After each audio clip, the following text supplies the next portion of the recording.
perspective, educational psychology, with blended teaching techniques, how can we improve, engage students more, and enhance their attention in class? Okay, thanks so much, Dr. George, for the short introduction. Good evening, everyone, or good afternoon, everyone. So I'd like to start from what Dr. Raihani, right? Or Zalfa? Oh, Zalfa, Dr. Zalfa Raihani. I'd like to start from her point, but before that I have to underscore a comment about math. There's actually an interactive tool, it's called MathCAD, and especially the previous, before it was bought by PTC company, it was an interesting tool in which you can build the function, put the parameters, and play with the parameters like, on real time. And not only that, whatever you do, like changes, it will be recalculating the sheet, they call it a worksheet, and then boom, they can learn the functions in real time. And they don't need to, mingle or waste their time. So it's an amazing tool, and it's adopted both in academia, but mainly in industry. So because math, unfortunately, is one of those core sciences that really need the support, but unfortunately, because they are indirect, so the support in terms of money is less. So it's now big countries like US, Japan, and Europe as well, they are refunding or reshaping this and putting more emphasis on these foundations. Just to mention that. Now, coming to your point, let me introduce myself first of all. My business, if you want, my work is actually on implementation of intelligence in electrical circuits or in electronic devices, if you want. I don't want to talk about my CV, it's not the right point, but what I'd like to say that intelligence is an important factor that needs to be revived in our students. And why we are doing that? Because at the end of the day, why we are teaching? Seriously, why we are teaching? Are we teaching to store information and then recall it in the exams? Is that the point? If it is the point, then we are wasting our time, because I can put that information in a memory stick and get it back later on. And in fact, that's an issue I'm suffering in my courses.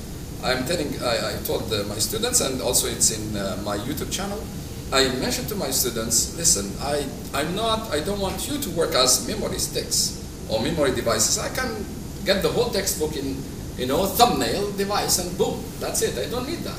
That's not the point. But the point is to make them intelligent and make them self-aware. And that's the point I'd like to start. It's actually back to Greek heritage. I love that. It's amazing. And I quote Aristotle, a Greek philosopher. He said something about intelligence. He said, listen guys, I know I'm intelligent because I know nothing. It's a well-known quotation, Yeah. He said, I repeat, he said, I know I'm intelligent because I know nothing. And it's a very blowing statement if you think about it. And actually it dictates one of the corner definitions of intelligence. And later on, other civilizations and other people, even Einstein and others, I reported that in my talks as well in my YouTube channel. Many definitions of intelligence, but this is the one I found it really fundamental for teaching, okay? Because teaching is to make the individuals, in our case, the students, self-aware.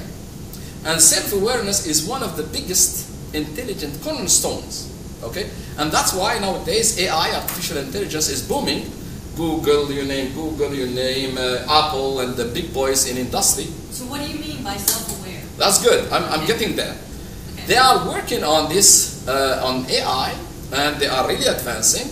And the link that will make AI really scary, especially to Steve Hawking and Bill Gates and others who are against AI, artificial intelligence, is to make AI self-aware. If you make an AI, an artificial intelligence system, electronic or software, whatever you call it, if you make it self-aware, boom, it's gone. That's it. They will take over the whole business of creativity, of control, of bye, that's it. The human will jump from an era to another era. Okay, good. Now back to self-awareness. If you look at Aristotle's statement, he said, again I'm repeating, he said that I am intelligent because I know that I know nothing. So this feedback on his own intelligence or in his own knowledge, if you want. This feedback, that's what self is, like a mirror of his own mind. He knows that he knows nothing. Of course he knows nothing. It's the start of the knowledge era, you know, the Greek civilization, by all means, you know. So this, to know about your own status, this is a big thing in intelligence. It's actually the pillar number one in intelligence, okay?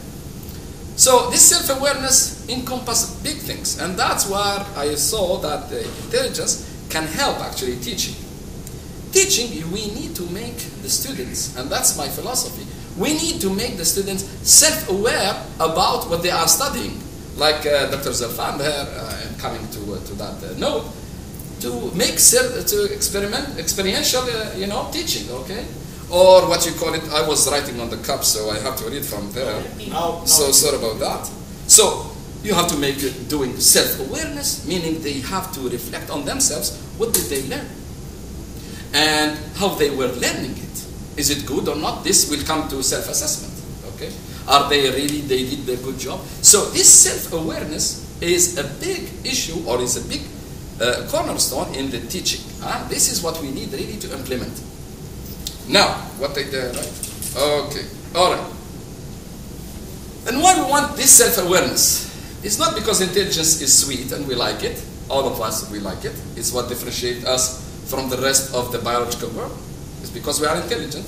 But not only that, self-awareness creates something that is really needed in current time of hard economic times, you know, is creativity. It creates creativity. Creativity, that's what we need to put or to implement or seed, if you want, on the students. Make them creative in their questions, in their, you know, learning, and their interaction. Make the self-drive. Well, we make self-drive cars, but we don't want to make self-drive students. Okay, how do you make someone creative? Excellent job, excellent. And that's the topic of my talk, is about psychology. Yes or no? That's the title of that Dr. George presented. And that's what I wanted to say. We need to understand ourselves. We need to understand the psychology of students, how they think, how they are looking at life, how they are looking at the surrounding. And this comes actually from my electrical engineering background. To make a circuit, and I'm teaching fundamentals of microelectronics, I'm teaching them some devices like diodes, transistors, and things like that. In order to use a device in your circuit, you need to know how that device works. If you don't know, you cannot analyze a circuit that has that device. You see what I'm saying? So the students are like devices that you need to understand them in order to make them do what you are looking to make them doing, like creativity, if you want. So we have to understand. I'm not answering this. I'm putting a question, and that's what I like about knowledge. Knowledge is the art of creating good questions for the next step. Yeah. Okay? But the problem is you only have your students, for us, we have our students 6-7 weeks. Okay. How do you get to know your students in that time and still prepare them everything they need to do? Yeah, that's an excellent question. I can tell you this is not an easy question. They don't have an easy answer. However, I can suggest some things. The psychology of students is part of their own life. It's not only for university time, you know. So that's why, really, and I can suggest, you know, we need really, seriously, every country, every establishment, you know, every society need really to promote and need to, you know, put research into practice how people are thinking. How people are thinking, how our students are thinking, to promote them, to direct them, and to see. Here will come what? Will come culture. Culture is a big thing.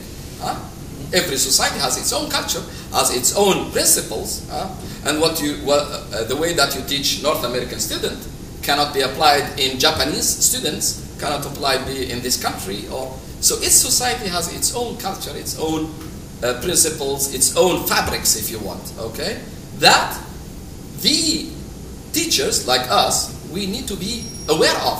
Okay, once we get that database of information, how this, it can be very simple, it's a paper or a research center, if you will, that you can build this database there, and it's not to humiliate or something. No, every country has its own plus or minus. We are not perfect, you know.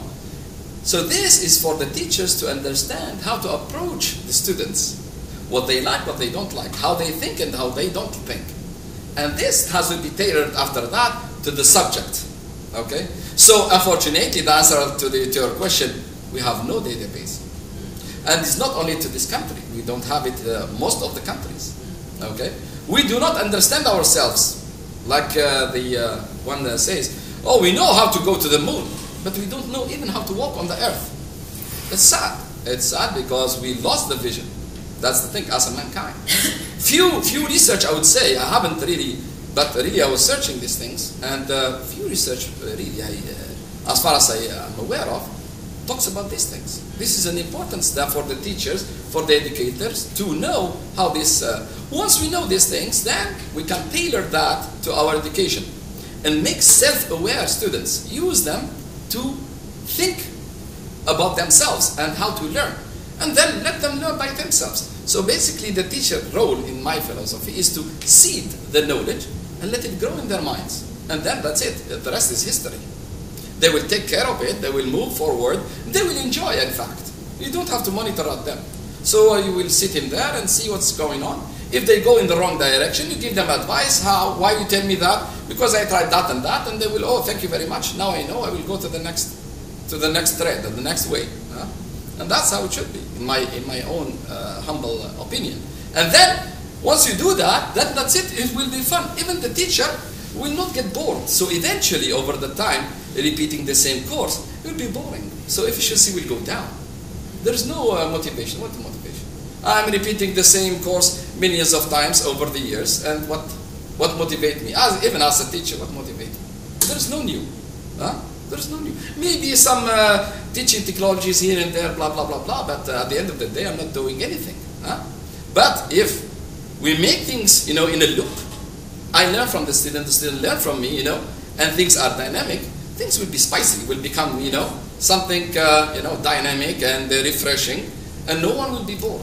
We will learn all together. The teacher will learn from the student learn from the teacher, and move on. And the knowledge will be flourishing.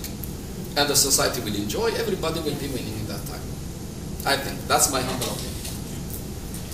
I can give you an example. Go ahead, please. Everything you said, fantastic. Thank you. You nailed it. Thank you so much. You nailed it. And I'll tell you why.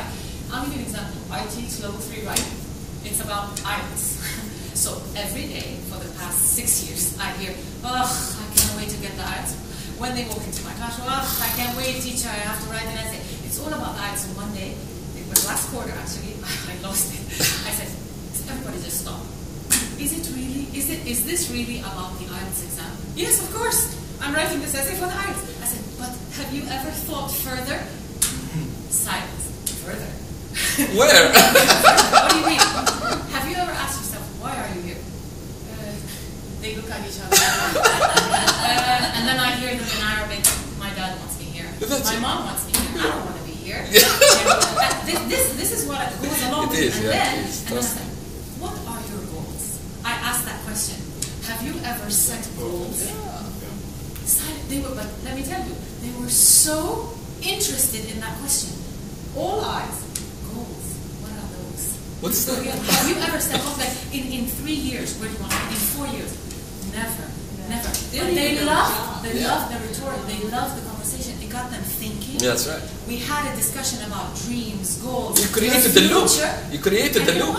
I could care less about the essay that we were about to That's write it. because that made sense. Yeah. You're trying to teach something for them to make it applicable in their life. Exactly. So that they can make sense out of it. Exactly. And they don't have that. That's right. They don't That's have right. that. That's Because right. every teacher did that and got them. You are doing making that. them self-aware, basically. You are making them self-aware about what they are doing. Why we are doing that, or why this is for. But everybody has to do that. That's the thing. Everybody has to do So that. that's why it's a universal. It's a universal concept. It's not a concept that you can only apply it in electrical engineering or math or history or no. It's a universal concept. As I mentioned, Aristotle, when he said that statement, you see it look at it funny, but if you look at it really seriously, yeah, I'm intelligent because I know nothing. He knows that. That's a big achievement. So because it came back to him. So he looked like in the mirror, and that's the education. It's like a mirror. You're making a mirror. Oh, what are you looking here? Oh, there is nothing in here. So I know nothing. So that's the education purpose, is to make the students self-aware, and this make your life much easier.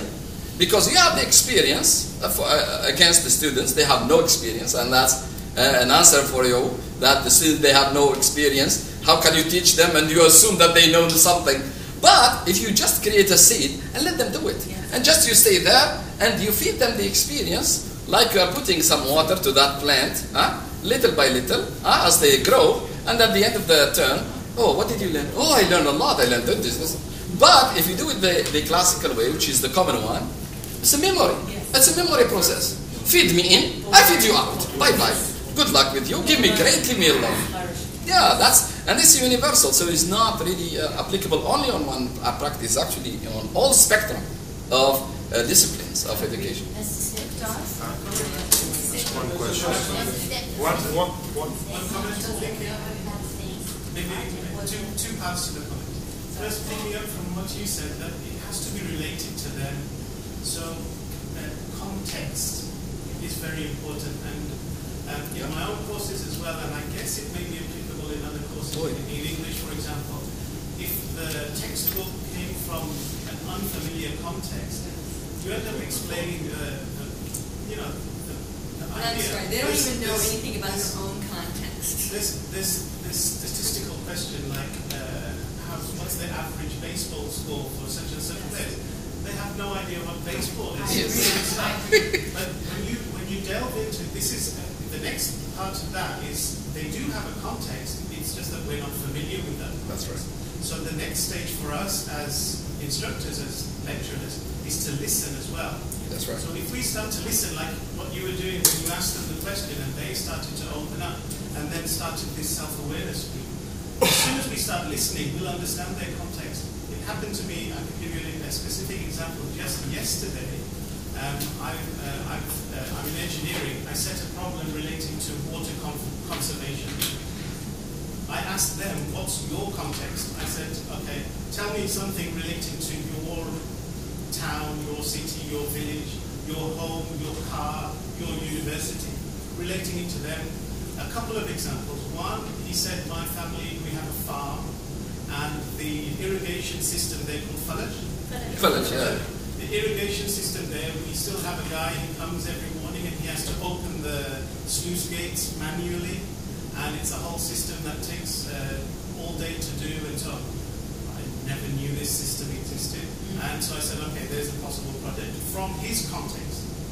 A second student, very interesting, he said that there's a situation in this country where people dig wells on their own land and take out water from, what's it called, the water table. So from underground, they're collecting water. This actually officially is illegal because it affects the overall, because this is called aquifer, I think. If I'm not it's called the tragedy of the commons in terms of environmental issues. When everyone is taking from something which is a common resource, and they're affecting the whole country. So that's why it's actually officially been classified as illegal, and you can get fined for it. But everybody's doing it on the quiet. So he mentioned this to me, and I said, okay, is there a way that we can find a solution, an engineering solution to this problem? This is their context. We're not familiar. I never knew anything about both of those stories. I'm from England. I never come out. I don't want to step in a farm. I'm from a city. So it's listening to them. This is part of it. The second point was relating to motivation. The focus, especially, for example, your example of IELTS, there's three categorizations of motivation. There's compensation motives, which is give me something, give me marks, give me grades, sir, please, I need an A. Compensation motives, and in the future, we're also in the same boat. I need a salary increase. We're still compensation motives. It doesn't go away. It's intrinsic in our nature. Second is proficiency motives. This is the thing that we have to develop in our students by self-awareness. Absolutely. Is to make them feel that I want to learn, the desire to learn. Yes. So proficiency. I learned how to do this. What I call again Aristotle, the eureka moment. The eureka. When something clicks and you go, oh, I get it now. It's a eureka moment. So this is proficiency, and this is consistent in any course. And third is moral motives. And again, moral motives relating to, am I doing something good? And this is where it links back to, like you mentioned about, I'm here because my father said, I'm here because my mother said. So the moral motive is, I want to make them happy. I want to help my country. I want to, do something for the benefit of my people. So if we can link, we definitely link to the compensation motive. So if we can link to the other motives as well at the same time, it builds that whole motivation aspect, and then this can help to trigger that process. That's right. But if the motivation, the second one, sorry about interrupting there, but really the strongest pillar of these three motivation, and that's actually the aspect. If the motivation is like a resource that is self-sustained or self-developed, you don't need to be there. That's it. So it's a self-driving car or self-driving one student in this case. And that's actually the strongest because it doesn't need external resources. He will know, basically it comes to the Chinese proverb, don't give him a fish. And that's actually very strong. Don't give him a fish, teach him how to fish. Not only that, so I think the extra step to that, don't teach him how to fish. Teach him how to make the fishing rod. Okay? Teach him how to do it, because once he does that, he can do it for others. That's one thing. And he will know how to use it, and he know how to feed himself and others. And that's a sustainability factor that will come as a result of this self-awareness. All right. One last question. One last comment. I think the aspect of listening is very important. Yeah. But really, we cannot listen to our students if we're cramming them with so much to do. So the antenna has to be in our hands to ask them all the time, do you like the assignment? They tell you either yes or not. They said, yes, okay, no, they tell you why. Last week I gave them, in fact this week, okay, I said, I gave them 5 tasks to do regarding scientific translation. And then at the end they said, so did you like that? I said, yeah, we liked it, but it's too much. I said, what's too much? I didn't give you anything. And for me, it wasn't nothing, but for them it was a lot. Then they ended up the 5th task, they hadn't finalized it. And then it was a puzzle, it was a game. So by the time they couldn't recognize that it's a game. And I said, do you realize that it's a puzzle? I gave 5 words, the question, what's the importance of scientific translation?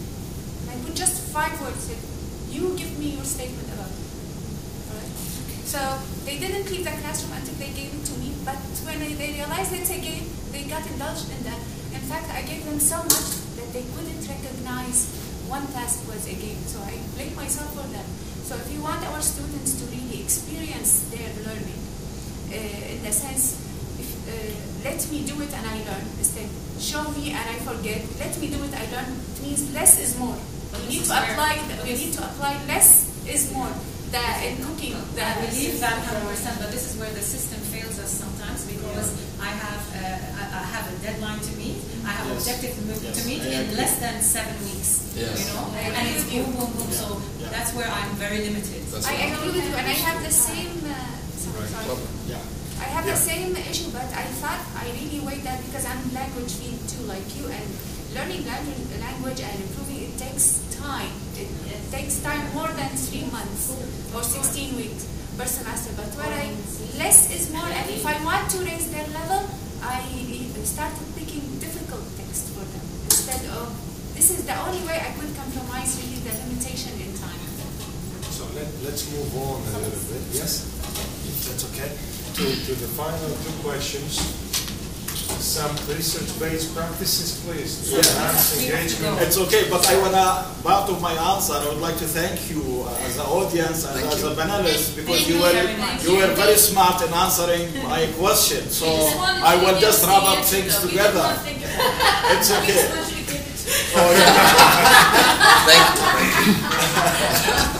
Thank you very much. We couldn't stay, but we have a point. So thank you very much. Thank you. Take notes.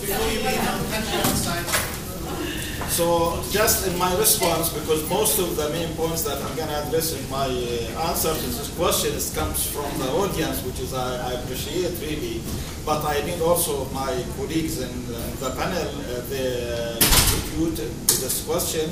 But I need to focus on some main issues that we need to take in our account, and it's supported by the literature-based research in this area about students' engagement and teaching and learning. One of them is the motivation, and this is a big important issue. We need to focus on our, educating our children, our students, how to be motivated, and the most important thing, as Dr. Faisal mentioned, that we need what we call intrinsic motivation. Intrinsic motivation, something coming from your inside that you would love to learn, that you would love to achieve your mission, your goals, and all of this issue.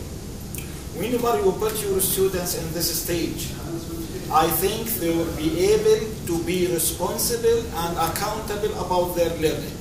And it will become their responsibility, not your responsibility as a teacher to teach. There will be the responsibility to learn and continue on their learning process. Other important issue, you need to set goals for yourself. Okay, and the audience mentioned this point, and this is an important point. In our culture, in our context, we don't have this as part of our agenda. If you ask 1,000 students across universities, what are your future goals? You will get, I don't know. It's part of this culture.